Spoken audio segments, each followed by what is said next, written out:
don't date for fun. I don't go out for fun. I don't believe in that. I feel like people's feelings are sacred, and relationships are an investment, just like a business. I don't put my money where I know I'm gonna lose it.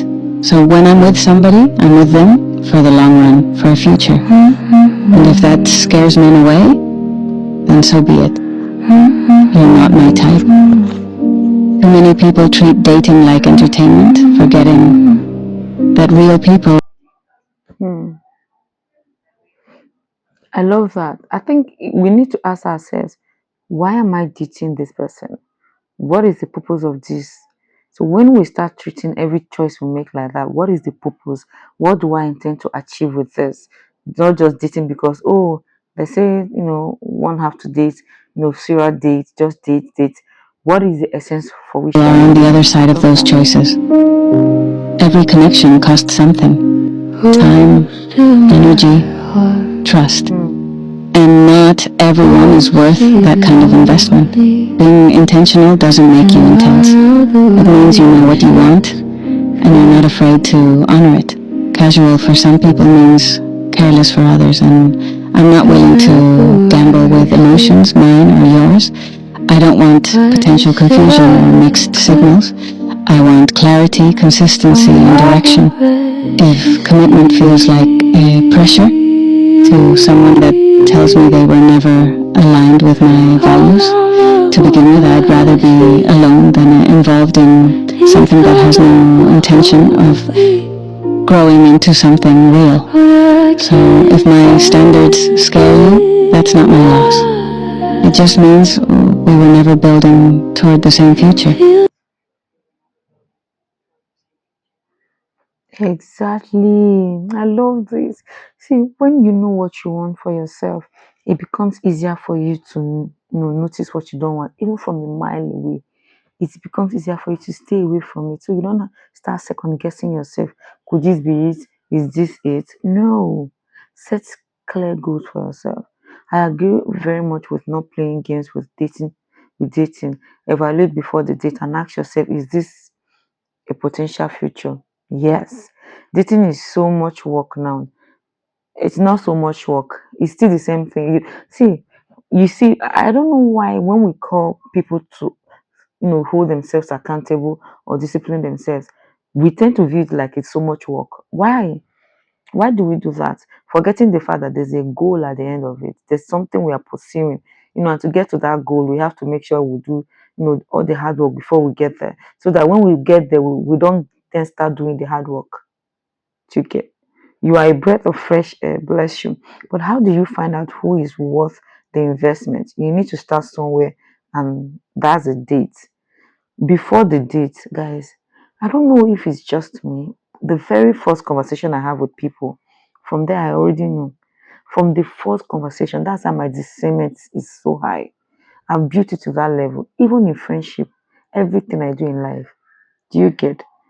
Exactly, conversations. When you start talking to someone along the way, they will reveal who they are. But most of the time, we don't pay attention. Give them your ears first before your presence and listen to understand. You will know their personality. Oh, this person just put my thoughts in the clearest form. Listen, I think that's the problem. We don't listen and we don't even talk. Many people do not even talk. They don't talk. If you see what some people do, what they are talking, nothing meaningful. Somebody said, I talked to a man for almost 3 months before we finally spent the day together. We talked for hours every day, had more things in common every time we talked. We have both been single and alone for 7 years. He was perfect, everything I ever could have dreamed. You see, talk, talk, talk, talk. I think it's more about intention. Are you being frivolous or respecting the interaction? Regardless of whether it's a coffee date with 5 different people, I've started coffee dating. I take it seriously. I would like to meet my person. Some men treat the interaction like it doesn't mean an absolute jot. Although I've not many, although not many, but I'm glad at weeding out. Yeah, see, when you do it intentionally like that, you'll be glad. You'll be glad. Nothing good comes easy. So be willing to do the work. Do it now. and save your future self all the headaches. Just a reminder that happy people encourage, attractive people compliment, and successful people support. And those who have nothing to offer bring you down. And once you really understand that, you stop taking certain things personally. Because people who feel secure, they don't get threatened by your growth. They don't compete with you and they don't try to dim you. They clap, they share, and they make space. But when someone constantly criticizes you, minimizes you, or tries to humble you every time you shine, that is not confidence talking, that's insecurity. So instead of shrinking yourself and making others comfortable, pay attention to the pattern. The right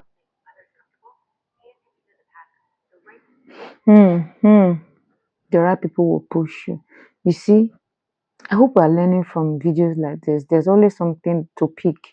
Even though I tell people you have to be careful what you listen and the lessons you're picking.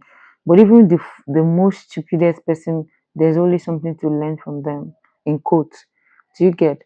So we need to pay attention to the pattern, and don't allow yourself to be in an environment where you are not appreciated. Take yourself away from that environment. Do you get? Complimenting people gives me such a high. I love making people feel good about themselves. And that's the best way to go. When I bought my dream car, I received two different reactions from two different friends. The first friend was very excited for me and immediately started picking out decorations for my car. The other never congratulated me, but instead criticized and talked down on me for trading my old car. I traded my 2020 Jeep Cherokee in for a lime green 2026 Jeep Wrangler XL, which is my dream car, and she's been bitter about it. You're even saying she's been bitter. That means you are saying in proximity with the person. Don't give people too much room, that much more than they deserve. When people are showing who they are, learn to love them from afar. Not saying you should be, become a, enemy with the person. No, there's something as loving from afar. You can love even your siblings that are, that are putting such negativity towards you. You can also love them from afar. It's okay. It's okay. Everybody don't have to be in life close lessons proximity I with wish you. I knew sooner. If you have to rehearse what you're going to say before every text, that's not a safe relationship. You won't always get closure. Sometimes your piece is the closure. If you wouldn't take advice from them, stop explaining your life to them. The right people won't make you guess how they feel. You'll just know. You cannot expect emotional maturity from someone who still blames their ex or their parents for everything. Your standards aren't too high. You just stopped accepting breadcrumbs. You are not behind. You are just surrounded by people that are rushing through life with no direction. You cannot date potential. See, and the wrong place to be in is moving at a high speed in the wrong direction. The crash is going to be it's going to be so intense, and it takes harder to come back at it. But the beautiful thing is, young You'll people end know up how to come parenting back. it. Rest is productive when you stop feeling guilty for doing it. Your 20s are not about having it all together. They're about collecting data for your 30s. Financial stability feels way better than impulse buying your temporary happiness. If someone constantly makes you question your worth, that is your answer. Friendships have seasons. Stop forcing forever with people who are meant. I was literally telling somebody this thing 2 days ago, that we need to learn that there are people that come into our life seasonal, and stop holding everybody tight even when it's their time to move on, because at the end of it, we'll be the one that will get hurt.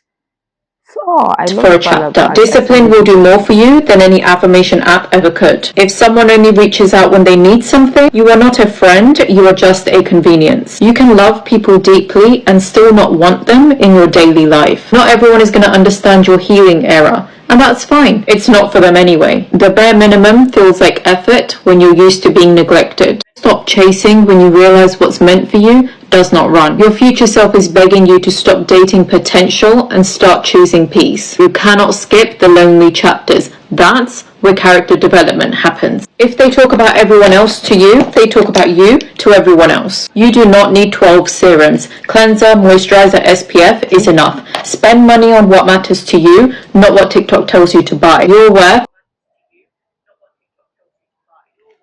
God bless you. Stop following the crowd. Stop following the crowd.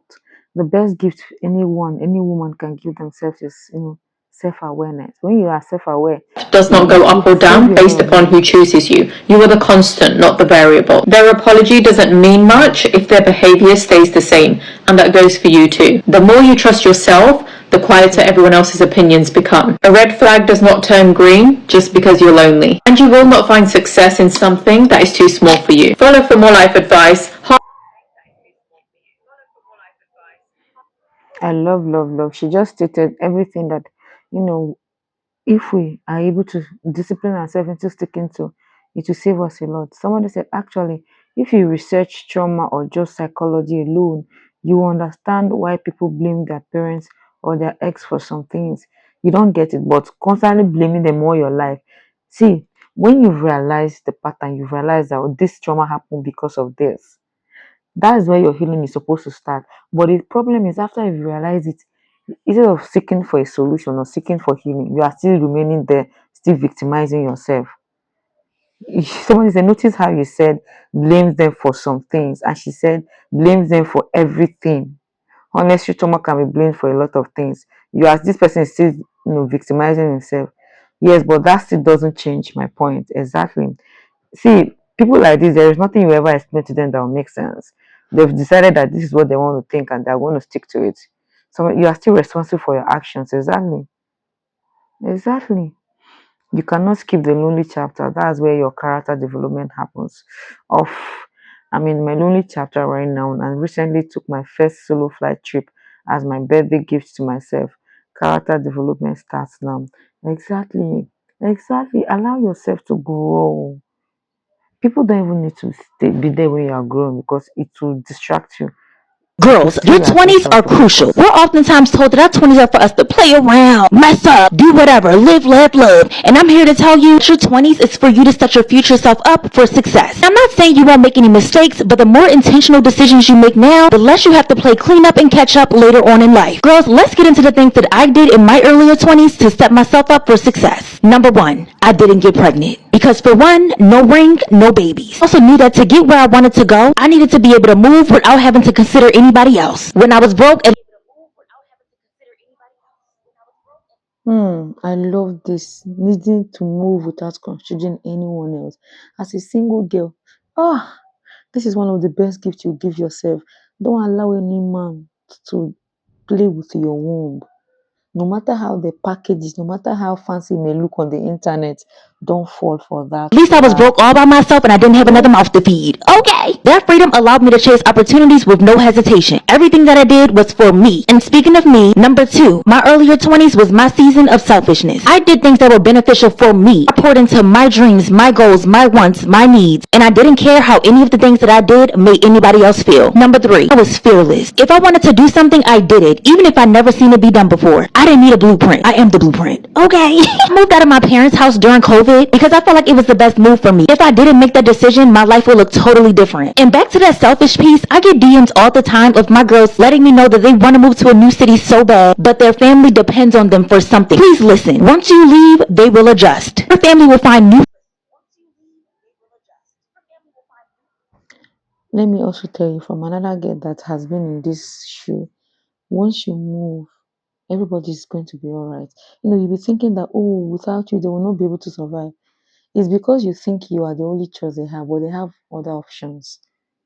Routines and new ways to exist because they have to. You cannot spend your whole life carrying everybody else's load. They had their 20s. It's your turn. Number four, I trusted myself and I did not ask for a lot of advice. A lot of times people will give you advice based on their own fears, their own limitations, and it will paralyze you if you let it. Before you know it, your whole life is built up on projections of other people. I learned to listen to my own voice and trust my own decision making. Number five, I made the hard decisions early on. I cut off friends. I've left relationships, which a lot of you girls act like you cannot do. I wasn't afraid of struggling in the beginning. I literally slept on somebody's couch for about a month and a half. I knew that it was temporary, but I also knew that keeping my head down and grinding in that season was going to put me in a better position later on. A lot of y'all want the success without the process. You want instant results because social media has glamorized skipping steps. There's so much value in building from the ground up, and I'm so proud of my younger self for making those decisions. Next, I didn't let a man distract me. Any man in my life has to be an asset, and the man that I ended up being with invested in my future and didn't drain me like the men's y'all be with. Too many of y'all let men just sit in your face and bring nothing but struggle and confusion. If he's going to be there, he needs to be benefiting you in some way. I promise you, men are not that cool, hot, and fun for them to be bringing nothing to the table but vibes. And lastly, but most important, I built my own relationship with God. I grew up in church, but once I moved out of my parents' house, it became my choice to pray, my choice to read the word, my choice to go to church. I chose the Lord.